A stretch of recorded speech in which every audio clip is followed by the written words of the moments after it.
Champions trophy মাঠে গড়ানোর আর মাত্র 2 মাস বাকি। পাকিস্তানে হতে যাওয়া এই টুর্নামেন্ট ঘিরে এখনও শঙ্কা থাকলেও টুর্নামেন্টের আনুষ্ঠানিকতা ট্রফির বিশ্বভ্রমণ চলছে। সেই ধারাবাহিকতায় বাংলাদেশে অবস্থান করেছেন চ্যাম্পিয়ন্স ট্রফি। চ্যাম্পিয়ন্স ট্রফির বাংলাদেশের সফরে কক্সবাজার বসুন্ধরা শপিং সেন্টারের পর এবার মিরপুরে পৌঁছেছে ট্রফিটি।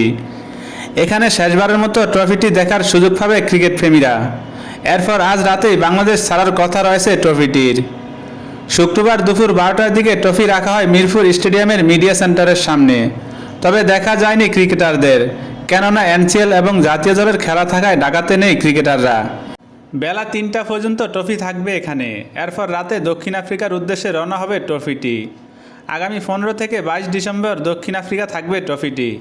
এরপর অস্ট্রেলিয়া, নিউজিল্যান্ড ও ইংল্যান্ড ঘুরে আগামী 15 জানুয়ারি ট্রফি যাবে ভারতে। এর আগে আয়োজক পাকিস্তান থেকে শুরু হয় ট্রফির বিশ্বভ্রমণ।